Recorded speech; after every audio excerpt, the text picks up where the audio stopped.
पुलवामा जो हमला हुआ उससे दुखी होकर जब हमारे देश के प्रधानमंत्री माननीय नरेंद्र मोदी जी बनारस से चुनाव लड़ रहे थे तो मेरे से रहा नहीं गया कि एक ऐसा व्यक्ति जो हमारे जवानों की लाशों के ऊपर राजनीति करके चुनाव लड़ रहा, तो मैंने निश्चय किया था कि मैं बनारस में इनके खिलाफ चुनाव लड़ूंगा। मैंने प्रयास किया।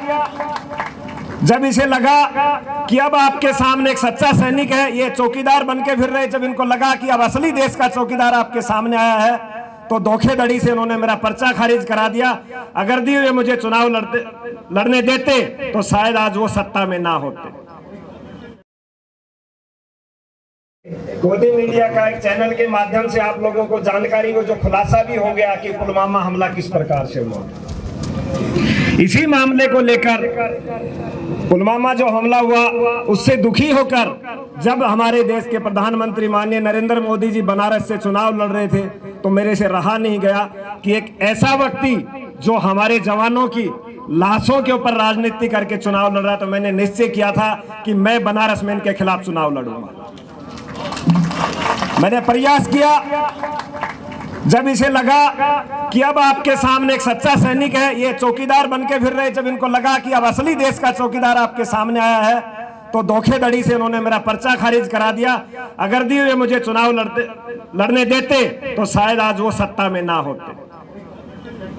लेकिन शायद देश के बहुत से लोगों को ये जानकारी नहीं है कि हम टीवी के माध्यम से शहीद शहीद चिल्लाते हैं, लेकिन जो हमारे सीआरपी के जो जवान भाई शहीद हुए, आज तक उनको शहीद का दर्जा नहीं देता भारतीय संविधान के अनुरूप।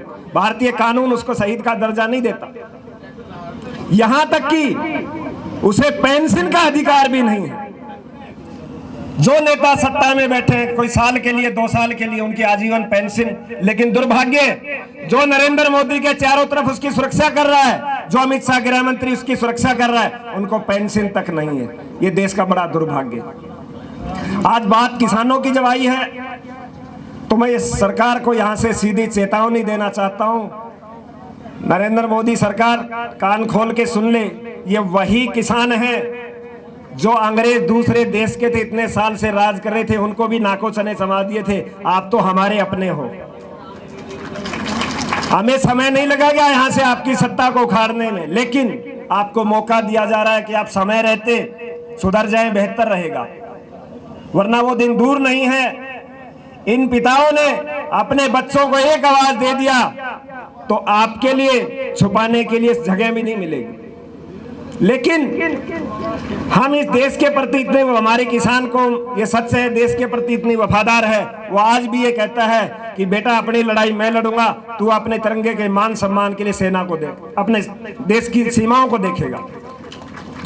आपने 26 जनवरी के अंदर भी देखा होगा, जितने हमारे सैनिक भाई थे उन्होंने अपनी ड्यूटी निभाई और किसानों ने अपनी ड्यूटी निभाई। तो ये सत्ता को ये समझना पड़ेगा, कहीं ऐसा ना हो कि ये जवान और किसान एक साथ खड़ा हो गया, तब आपको रास्ता कहां मिलेगा।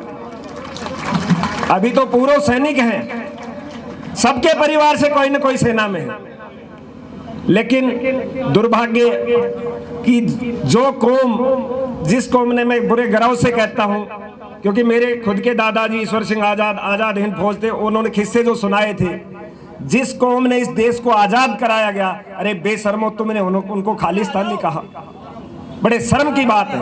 लेकिन यह इतिहास भी गवाह है कि आजादी की लड़ाई भी पंजाब के धरती से शुरू हुई थी और ये किसान क्रांति भी पंजाब की धरती से शुरू हुई थी।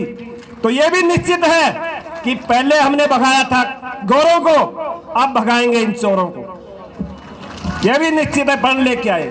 तो मोदी जी, आपको सीधी सीधी चेतावनी है, या तो 3 काले कानून आप शांतिपूर्वक वापस ले लें और एमएससी कानूनी दर्जा दे दें, वरना वो दिन दूर नहीं है कि बहुत जल्द ये किसान कौम है, खेत में भी तो अपना काम करता है, यहाँ पर अगर साल भर भी रुकना पड़ेगा तो ये रुकेगा, इसकी आप ये परवाह मत, ये चला जाएगा। ये जब तक नहीं जाएगा, जब तक 3 काले कानून वापस नहीं होंगे। ये घर से सोच के आया। मैं सभी अपने सैनिक साथियों की तरफ से यही आह्वान करना चाहता हूँ कि जो भी रिटायरमेंट सैनिक है वो भी बढ़ चढ़ के आए, क्योंकि आप भी अब किसानी कर रहे हो। और मैं सभी का आभार व्यक्त करता हूँ कि आप किसान की लड़ाई नहीं, आप हमारी भी लड़ाई लड़ रहे हो, क्योंकि हमारे पूर्वज आप हैं।